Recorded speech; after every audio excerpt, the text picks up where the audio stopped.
At 12:10 that night, my phone rang. My son panicked, telling me my name was on the news and asking what I had done. But hours earlier, at our kitchen table, I was already being erased from Christmas. My daughter-in-law set her mug down carefully, the way people do when they want to sound reasonable. She told me it might be best if I did not come to the cottage this year.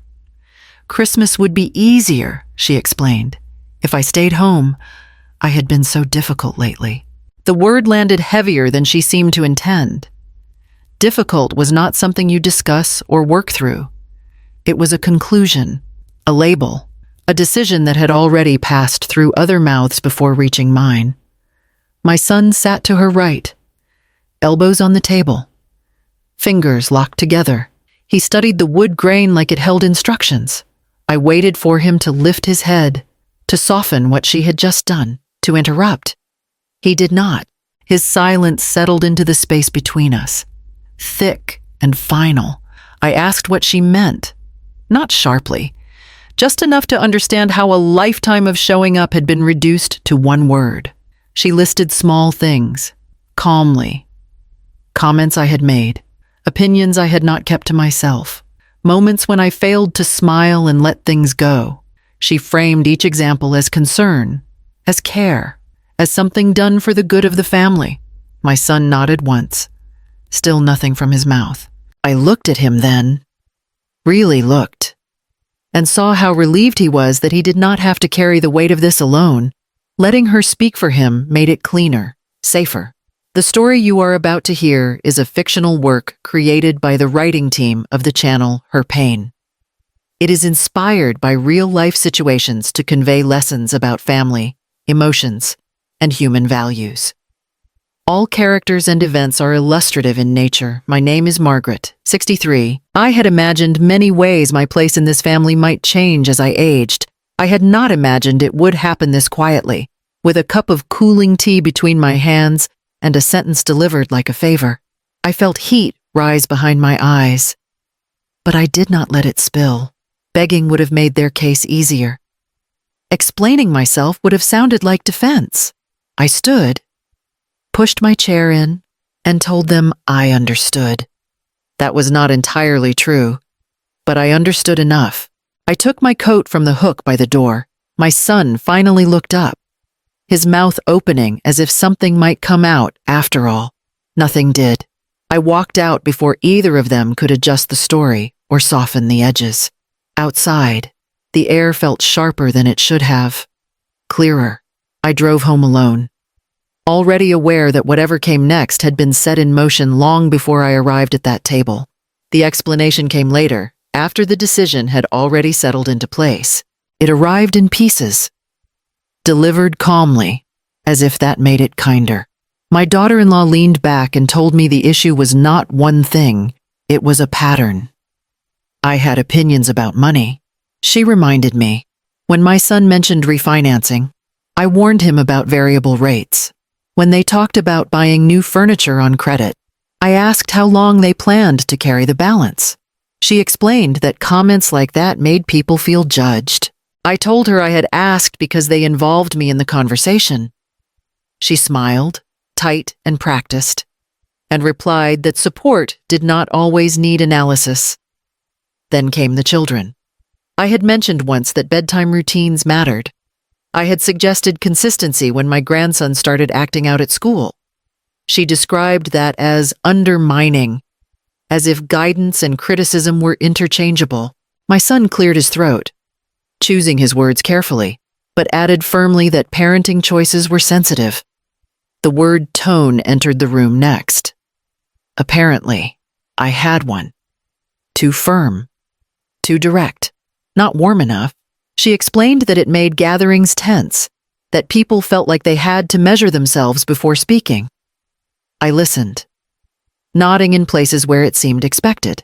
Each example was small on its own. Together, they formed something heavier, a case.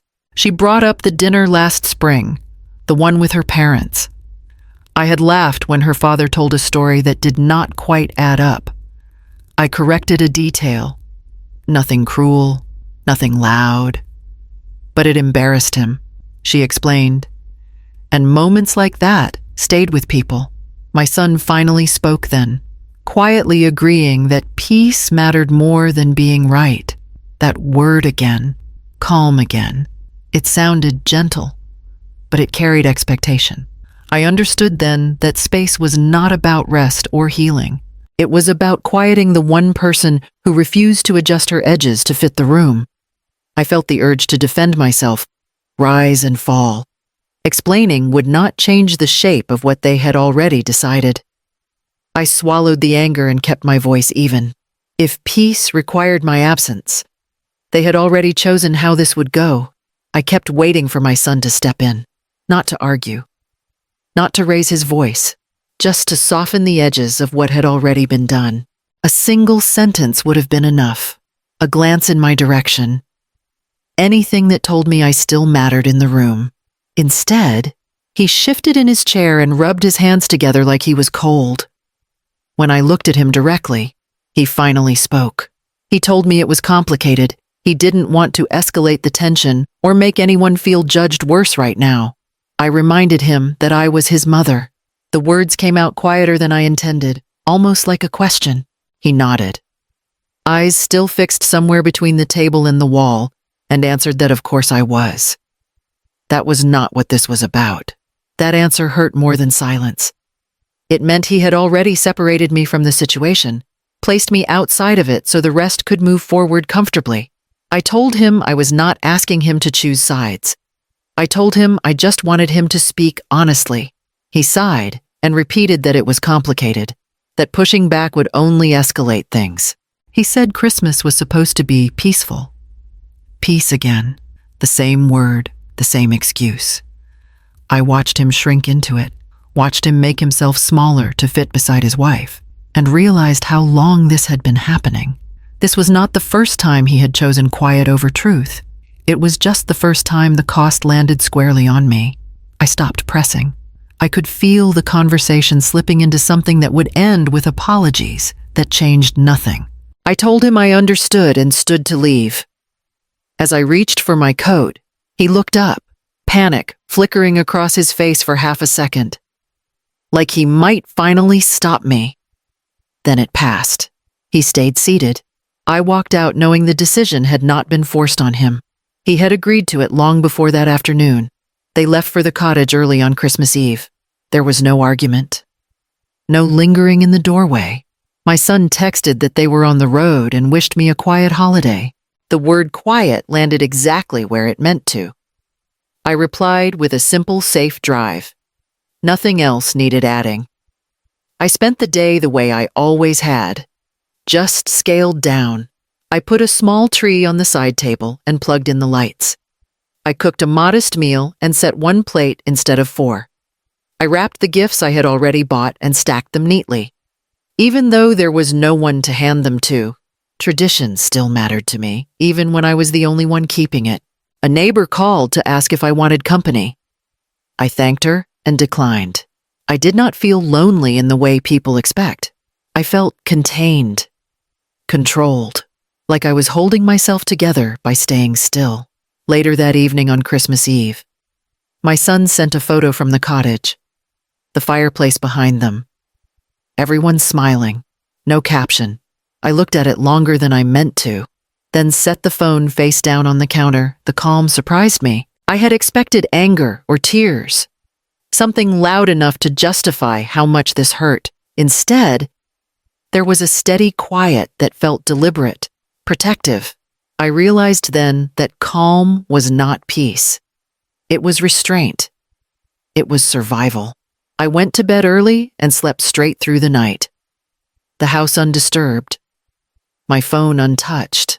Whatever else they had taken from me this year, they did not get to take that. Christmas morning passed without interruption. No calls, no check-ins. Just space.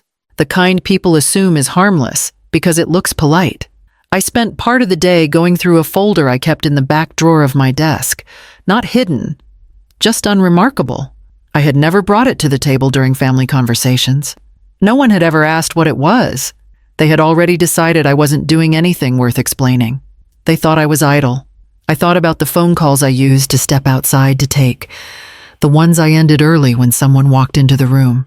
My daughter-in-law once joked that I was being secretive. I smiled and changed the subject. It was easier than explaining something no one wanted to hear. My son had never asked either, not once. Not when I mentioned meetings. Not when I blocked off afternoons. Not when I stopped offering opinions about their plans and started keeping my own. A few weeks ago, he had laughed and asked if I was taking up puzzles to stay busy. I let him think that. Correcting him would have required interest on his part. And I had learned not to demand that anymore. The folder held notes, emails, and drafts. Careful records of family finances and planning I had maintained quietly and carefully. Work that did not need approval from a dining table that had already voted me out. That afternoon, my phone buzzed once. A short message from a number saved without a name. Everything was confirmed. Timing was set. After midnight, I typed back one word, understood. I closed the folder and returned it to the drawer. For the first time in weeks, I felt steady, not angry, not hopeful, just clear. If I had learned anything this year, it was that visibility was a choice. And I had spent too long explaining myself to people who never planned to listen. I was half asleep when my phone rang.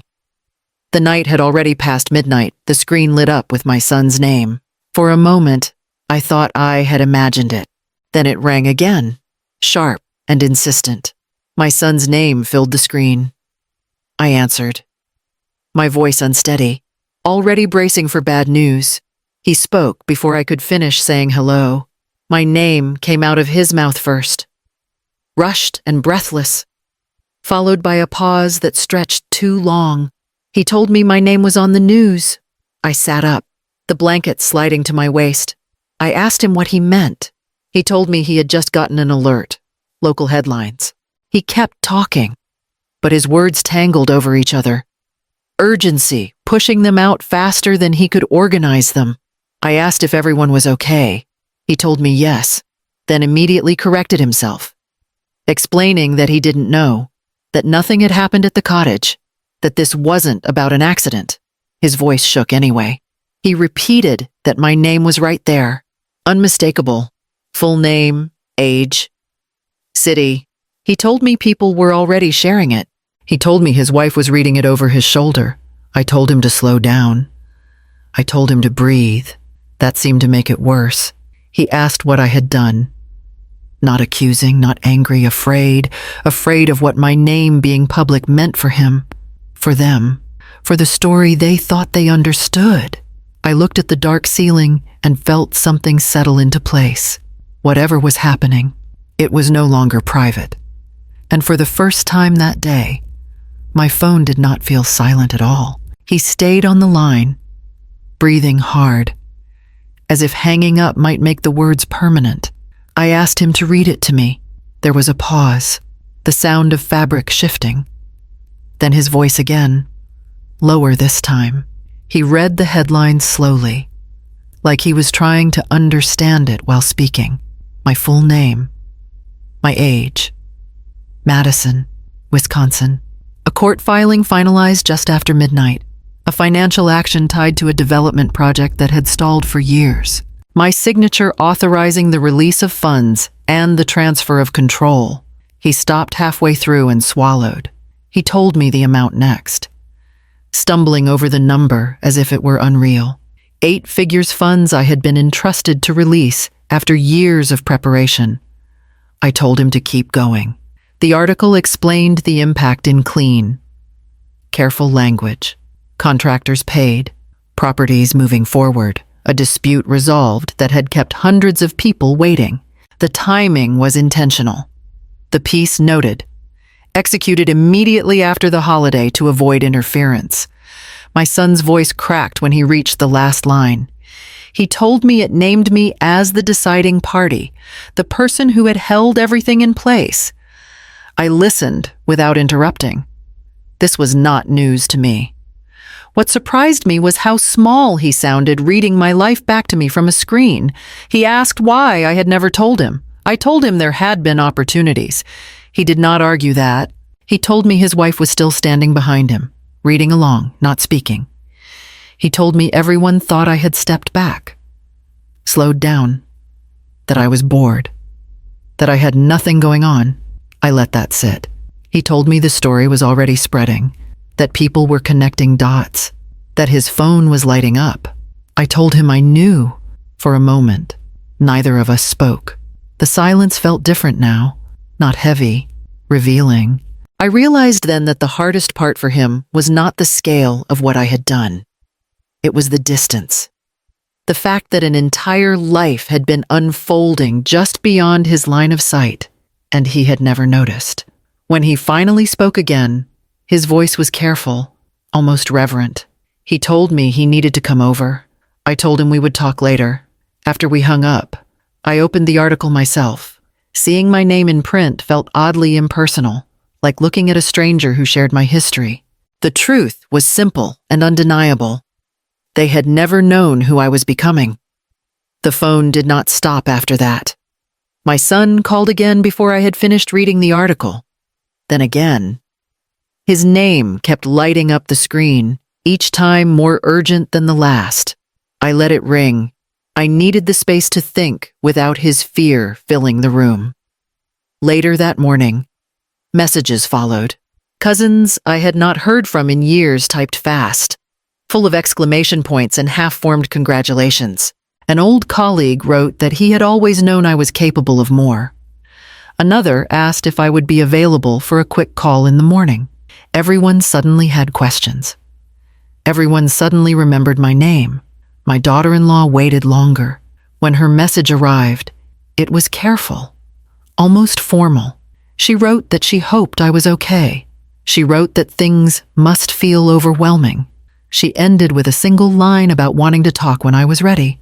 There was no apology in it, no acknowledgement of the kitchen table, just a test, lightly placed, to see where the ground stood now. I set the phone down and let the voicemails pile up. Each one sounded different. My son's voice shifted from panic to urgency to something like regret. Extended family alternated between pride and curiosity. A few people asked what this meant for everyone else, as if my private decisions had always been theirs to anticipate. I did not respond right away. For once, I did not feel the need to manage anyone's reaction. The silence I gave them was not punishment. It was a boundary taking shape. I had spent years being available, smoothing things over, explaining my tone, adjusting my presence to keep others comfortable. Access had been assumed, not earned. I listened to my son's last voicemail twice. He told me he was worried. He told me he was proud. He told me he had not known. That last part stayed with me. By the time the calls slowed, I had made a quiet decision. Conversations would happen, explanations would come, but not on demand, and not at the cost of myself. I picked up the phone, turned it face down, and left it there. They came the next afternoon, together. My son stood a step behind his wife. They came like he was letting her enter first, or letting her lead. I opened the door and stepped aside without inviting them in. They took that as permission and moved past me anyway. My daughter-in-law spoke first. Her voice was careful, measured, the way it gets when she wants to sound reasonable. She told me she was sorry if things had been handled poorly. She told me no one meant to hurt me. My son added that he should have spoken up earlier, that everything had gotten away from him. I listened until they ran out of momentum. I told them the problem was not disagreement. Families disagree all the time. The problem was dismissal, being talked over, being labeled difficult instead of listened to, being removed for the sake of peace, as if my presence was the disruption. My son tried to explain that they were overwhelmed. I told him I had been overwhelmed too, and no one had asked how I managed it. My daughter-in-law shifted, then told me they only wanted things to feel normal again. I told her normal no longer worked for me. That changed the room. I explained what would happen next. Conversations would be honest, or they would not happen at all. Decisions about my life would not be made without me in the room. Respect came first, access came after. Not the other way around. My son looked like he wanted to negotiate. I did not give him space to. I told him I was not resetting anything so everyone else could feel comfortable. I was not stepping back into a role that required me to stay quiet to be included. They left without raising their voices. No promises were made. That felt right. When the door closed, the house felt steady again. Not repaired, just clear. I didn't go back to the cottage the following year. I told my son early, calmly, that I would be staying home. He nodded and didn't argue. That was new. We spoke more slowly after that, on quieter terms. Calls came when there was something real to say. Visits happened with notice, not assumption. My daughter-in-law kept her distance at first. When we talked, it was careful, then steadier. No one asked me to smooth anything over. No one asked me to pretend. That mattered more than invitations. I kept building my life the way I had learned to, deliberately. Meetings stayed on my calendar. Work continued. I chose where my energy went and who received it. I moved through my days deliberately. I chose where my energy went and who received it. My life no longer waited for acknowledgement. There's a lesson in this that didn't arrive with the headline. Boundaries aren't punishments. They're clarity. When you stop shrinking to stay included, the people who remain learn how to meet you at your size. If this story resonated with you, take a moment to like it, share your thoughts in the comments, or subscribe for more stories about family, dignity, and choosing yourself without apology.